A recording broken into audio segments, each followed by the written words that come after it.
Gender is a socially constructed definition of women and men.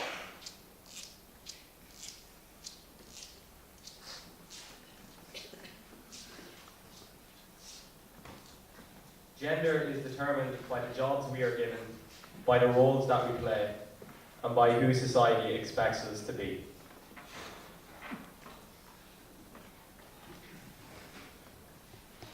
Gender construction begins very early in life. By the time that we are teenagers, our gender has already been defined. Boys are made, not born. Girls are made, not born.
Long after Oedipus old blindly crawled the roads, he smelled of flameless man.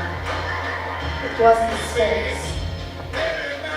Oedipus said, I want to ask you one question. Why didn't I recognize my mother?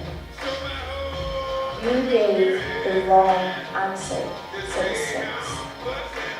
But that was what made everything possible, said Oedipus.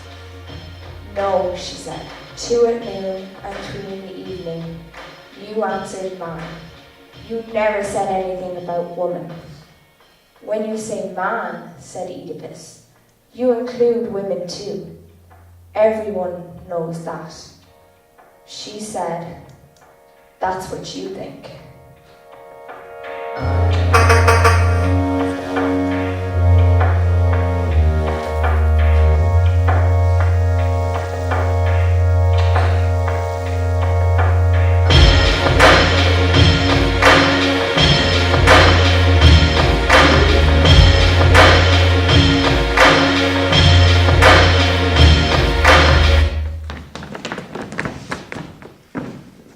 Jerry, where are your school shoes and why on earth are you wearing them ones?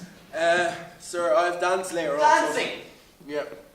What boys in this class dance? Raise your hand. Well, there you go, Jerry. Down to the uniform teacher now, please. Sir, you get your note tomorrow. I don't care. Down now, please. So, Evan, how was the football game on Sunday? It wasn't too bad. We weren't really prepared, but we tried our best. Oh, that's good. So, where's your homework today? I don't have it, sir. We were in training till 11 last night. Well, sure, that's acceptable. That's football, so. Thanks, sir. Sir, she wasn't there. She wasn't there. Okay, Nope. sit down, please. Mr. Higgins. Yeah. What are you wearing? Clothes, sir. That's cheeky. Does it say costume party on the front of my door? No. Alright, there you go. Make sure you have your tie for tomorrow, please. Alright. Stay here.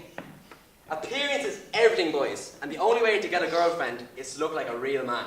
You can be a boy, even if you like dancing. You don't have to like sports to be a boy. You can be a boy even if you like musicals. You can be a boy, even if you wear jewellery. Okay, girls, school uniform inspection. I'm not very pleased with you, am I? You should know the rules by now. You, no makeup. You, no trousers. You're not a man. You, no piercings. And you, no tattoos. Girls, I'm sick of this at this age. You're not really going to do well in life, are you? You're going to be a bum scabbing outside the people outside the nearest shop.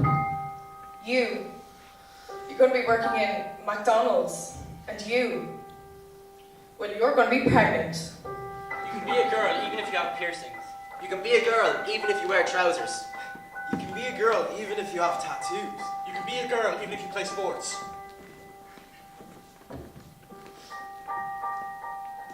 You look gorgeous. Thank you. He's gonna love you. You're gonna have such a good time. She's ready. 5, Oh, Jesus Christ.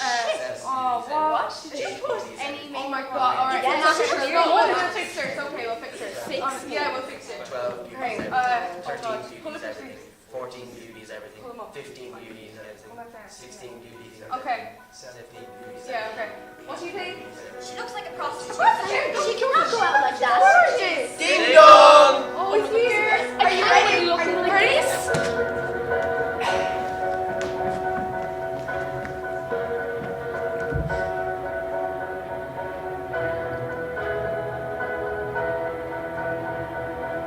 Microphone, please. Thank you. Welcome. Today, I'm going to tell you what you need to be in order to be a good teenager.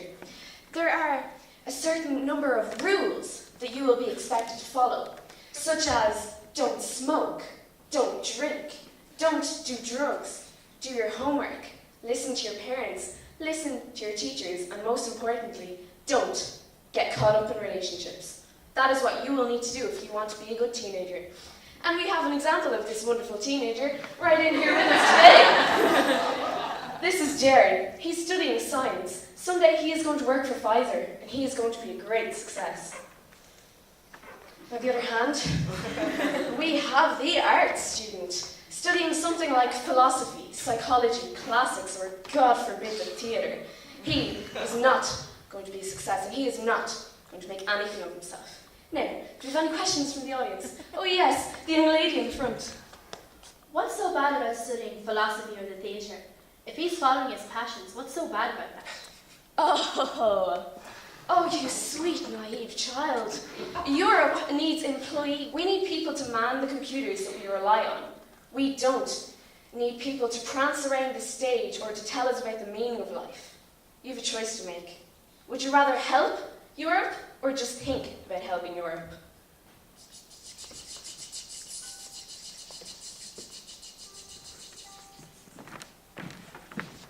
You do not have to be good. You do not have to walk on your knees for 100 years through the desert repenting. You only have to let the soft animal of your body love what it loves.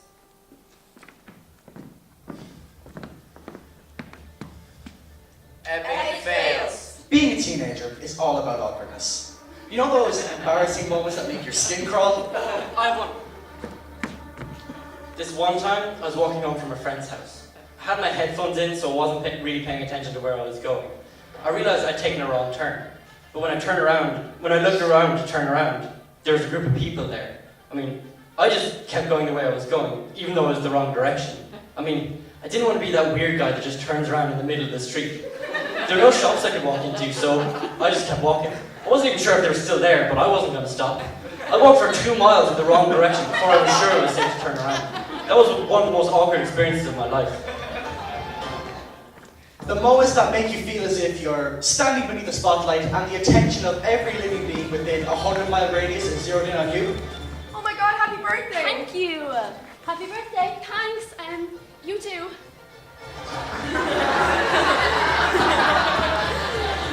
The moments that make you wish you'd never been born. Oh, I have another one.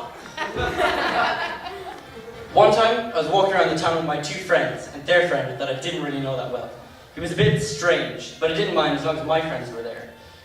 We were having a good time until my friends' parents showed up. They went home with them and left me with this complete stranger. I had no idea they were going home so early, so I didn't have a lift home for another hour and a half. So I was left here with this stranger talking about the weather until my man could pick me up. It's probably the most uncomfortable I've ever been. Throughout your teenage years, you will experience many awkward situations. It's a lovely restaurant here, isn't it? Yeah. Enjoy your meals. Thanks, you too. You too. You too. Don't. And I'm sure you'll all be familiar with the next awkward situation.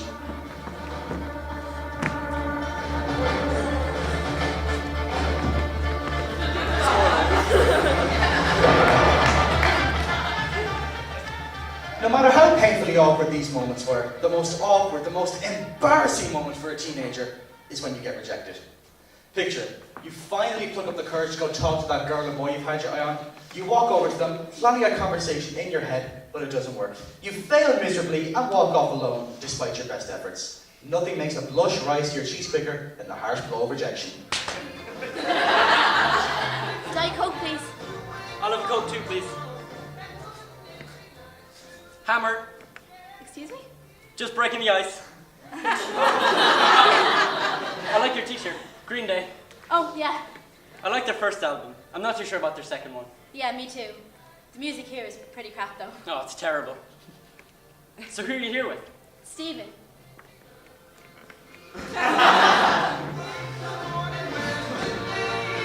Awkwardness is just another part of the life of a teenager.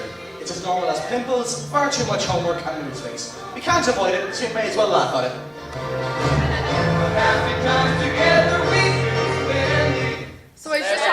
So I was just bringing Jerry to talk about Rihanna there. I brought him to Rihanna on Friday, and he was just talking to me there in the car. He was like, "Oh my God, Katie, thank you so much for ringing me. It was absolutely like the highlight of my year." He was like, the setting, the lights, the costume, the way she sang "We Found Love" just brought tears to his eyes.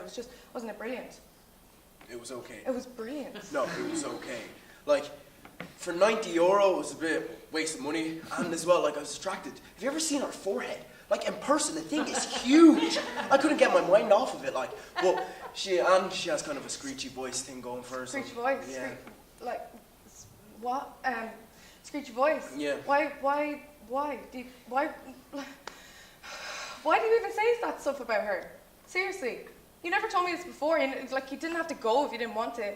How dare you speak about my idol like that? It makes me feel like shite when you just speak about her like that. I just can't do it. I said I wasn't going to make a video about this because I didn't want it to be true. It's gone on PerezHilton.com, and Kristen's released a statement admitting to it and saying that she actually did cheat on him and that she's sorry. Like, that makes it okay. I feel like everybody needs to back off, okay? This is none of your business. This is none of anybody's business. But her releasing that statement, it's like saying, "Hello world, come on in." It's like saying, "It doesn't matter. It's okay." I just don't understand how she could do this. Why? Why would you cheat on Robert Pattinson? What do you stand to achieve by cheating on Robert Pattinson? With Rupert fucking whatever. Oh, I'm so not okay with this. But seriously though, leave them alone. Let them get over this by themselves. Robston, or whatever you want to call them. I was never a big fan of it anyway. I think I'm a fan of the movies. And their acting in the movies. And the books. And Stephanie Meyer. And